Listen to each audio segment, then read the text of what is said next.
songs over and over again, but at the end of it, it's still got to be a good song. I mean, you can have endless tracks and you can overdub until the song's buried. But I think so long as you do one thing that is very important, is that you write your songs before you go in the studio, which we never used to do. Even up to Republic, we used to write in the studio, but well, I guess we still do in a way. But before you go in like a studio that's going to cost you maybe £1,000 a day, write all your songs and then go in. And even if you end up rewriting them, rewriting parts of them, it's not indulgent. If you go in there, you've got no songs and it's costing you £1,000 a day, and you're scratching your head for a day, it's cost you £1,000 to scratch your head. I think as you get older, though, it's like reality sort of kicks in a little bit, and you realise that rather than give all your money away, you try to keep a little bit of it. Yeah, I mean, we recorded an album, Technique, and we started off in Ibiza. We spent 3 months in Ibiza, and basically, Steve doesn't like the sun very much, so we spent 3 months recording 11 drum tracks and virtually no. Well, we did find time there, didn't we? And a bit of guitar, but it was the most expensive holiday we ever went on. Would you say as a group that we've made every mistake possible? Are there any more mistakes we've got to make? We don't know yet. Oh, We've not made them.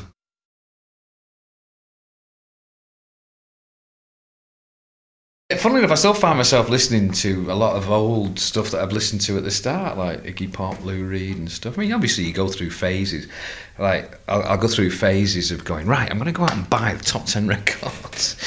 And you go and buy them all and then realise they all sound like somebody else. I used to do that. I go, right, I'm going to listen to some, stop listening to Neil Young and start listening to some current music. I've always been criminally disappointed by what I've bought. Coldplay are a very good group. Great album. No? Travis and Coldplay. The Smashing Pumpkins are brilliant. Brilliant. No, I don't like the dead rocky sort of grungy stuff, but some more songy stuff is really good. Really brilliant. And Missy Elliott's good. I like that one.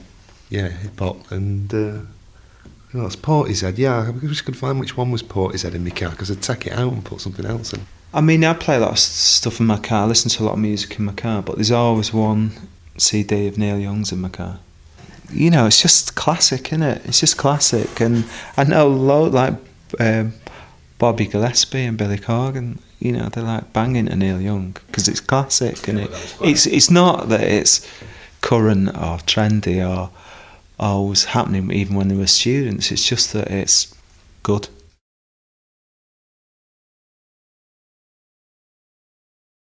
I'd done some guitar on their album Exterminator, and after we finished, I said, I've got an idea for another track, so let's just put it down, really rough. So I just put some chords down. Then we got the chords. They didn't use that idea, but I sort of had it in the back of my mind, or it was something in that idea. So we got the chords off them and wrote a song around it, and then just got Bobby in when the song was near completion, really. But I wrote it with Bobby in mind. It was just kind of a bit of a frenzy, really. Let your hair down song.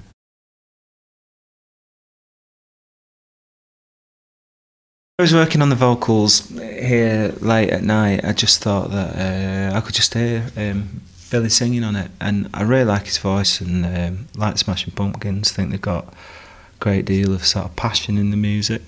I think the atmosphere of it is very New Ordery, around of brotherhood or something like that, and I think that it's again that thing of having somebody involved that's important in music, as Billy Corgan, but he's actually giving you something back, because I played on his 4th single of his last LP that didn't get released. So it's always that thing about swings and roundabouts, you do something, you get something back and things like that. And it's just a great 6-string guitar, bass guitar riff, because I've not used a 6-string bass guitar much on this album, and that was one that I got it on. And it's a technical thing, but it was just nice to squeeze it on there.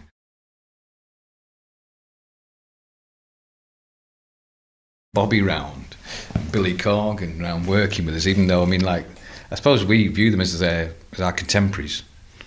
but they sort of look a bit in awe of you, which was a bit surprising because I didn't think they would be. Like Bobby was over the moon. I couldn't believe he was so excited. He couldn't sleep the night before. But you know, it's like you got that kind of gang thing. Oh wow, God, we're all in this together type thing, which was nice. And you know, Bernard was always in the past was always one for collaborations, and I was very sort of closed-minded to it. I thought New Order should have just been New Order, but then you see the other side of it again. You learn something again, and it was great. We had a really good time with them both, didn't we?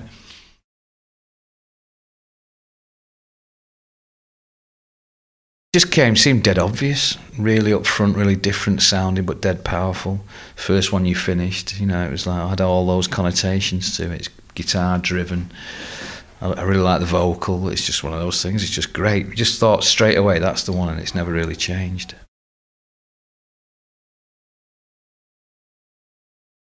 Pistol's an interesting track because that was something I wrote here at home, and it was kind of written, and there's still a version around of it as a dance track, really, with drum loops and like a house bass line, and you know, a very synthetic track. And I'd just written it before New Order had got back together. Before we'd started working on the album, I just had it lying around and said, "Oh, how about us? I've got this track," and I just brought it in. I said, "How about us doing a different version of this?" You know, because I didn't think the house direction was suitable for the direction that we were going in. So I played it Steve Osborne, and I was like, "Oh, we got all these tracks, and we got this other track as well." This, you know, I was quite dismissive of it really, because I wasn't that bothered about whether we used it or not, and it just didn't seem to fit in really. And he just really liked it, so we took it down to Rockfield Studios in Wales and worked on it, and it had made this amazing transformation from a banging dance track to a kind of guitar orchestra.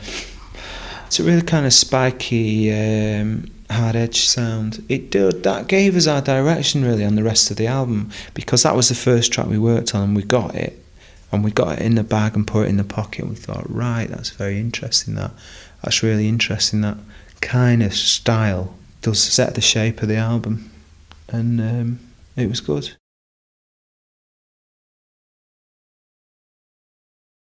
Mile an Hour is just one of those. It's just one of those tracks that it's got loads of bass in it and loads of great bass. This has been a really selfish view of your LP, but no, I mean it's just all those riffs. It's just great, and I did the string break at the end, and you know I just found it really uplifting and really poppy and like, hey, you know, it's just like that. It's very simple.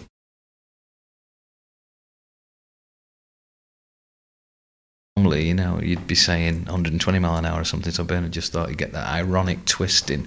We do talk about these things. No, it's not very fast, is it? 60 mile an hour, you know. We did discuss that, and then thought we'd leave it as tongue-in-cheek.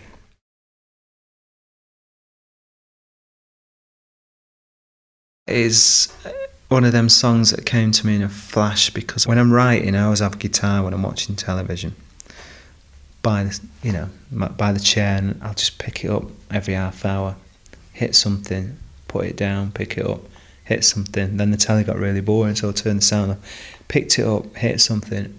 It stuck in me like a hook. And then I thought, right, there's nothing on telly. I'll go in my little room, switch the computer on, record that. And I recorded it, and then I just got the words straight away. It was one of them that came in a flash, really. Not all of the words, but about 70% of them. I mean, it's a very personal song, that one. I don't really want to go into it, but it just came very natural. I didn't have to sit down and work that one. It just sort of fell out of the bottle, really.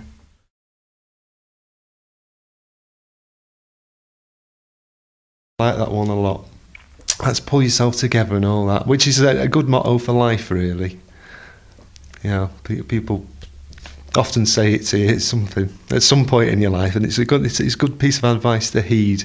It's quite strange because that one actually sounds a lot faster than it actually is. It's a trick I've learned. I'm not going to tell you how you do it, but it's like you have to sweat a lot to do that. That's why it sounds that fast. You can hear the beads of sweat falling off me.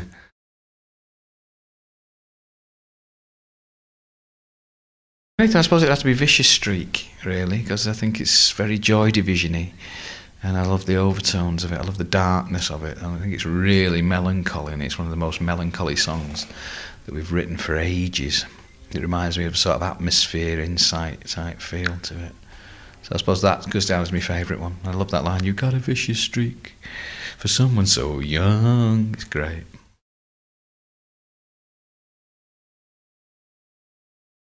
Bit of Notion, yeah.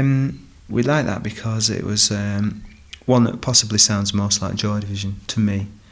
Very Joy Division-esque, where it's kind of emptying the verses and then builds up into a dance thing in the chorus. But the funny thing was that when they were, I was talking about Joy Division, when we were in Joy Division, none of us ever listened to Ian's lyrics. Me, Steve, or Hooky. Until he died, and when he died we started listening to him and went, oh yeah, he was depressed. That's honestly, I know it sounds ridiculous, but it's true.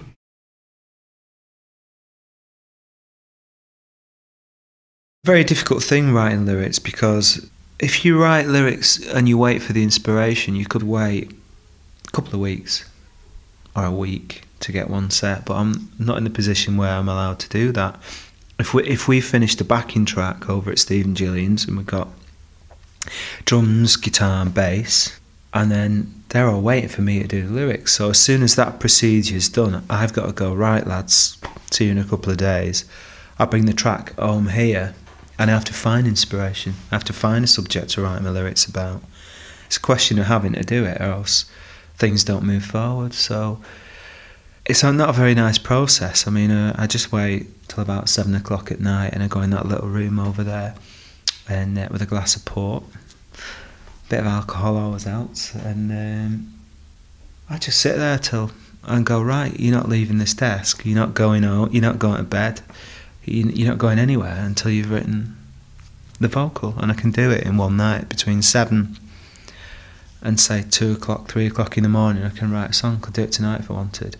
And that's something that I discovered during this record, and in the past couple of electronic albums. I got into writing lyrics during the day so that my life could be nice and organised, I could see my kids at night, but it'd take me like 3 days to write a set of lyrics that were sometimes very uninspired. But if I do it and I get myself in a funk about it and I get a bit tipsy and I delve right inside myself, I can do it in one night. See, lyrics to me are about kind of dreaming, really. And in the daytime, when you've been in bed all night dreaming, and you get up, say, and you go in the studio, you say you get up at 10, you go in the studio at 11:30 and try and write lyrics, you can't. Because your brain, your subconscious goes, hang on a minute, mate, you've just been dreaming all night, you want me to do it again now? Go and do something else, I'll have a go later on. So I've tapped into that. And yeah. And the subjects just come, it just sort of comes. When you get good lyrics, you don't know how you've done it, and it just pops into your head. But you've got to get yourself in the right frame of mind so that can happen, really. Yeah.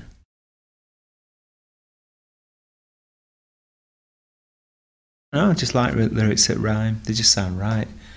And sometimes I make a point of not rhyming them, but they don't kind of flow as easy, And I like it as a challenge, It's very difficult because I write the melody first, and I write the tune first, so that gives you a rhythm and it gives you a melody. And that means that not only have you got to write words that rhyme at the right particular time in a song, in the verse or something, but the rhythm's got to be right, and the melody, the way the word bends into the melody, the number of syllables has got to be right. So writing lyrics, because you've got the straitjacket of a melody, rhythm, and a rhyme occurring at the correct time, is really writing with a straitjacket on, and it's got to have the right meaning as well. Because a lyric can be too meaningful, and you don't listen to the song, you end up to what the words that the singer's singing, and I think that's a dreadful thing, because it's not a book you're writing. You're not writing a thesis on something. You're just writing something that is part of a great whole. And when I was listening to music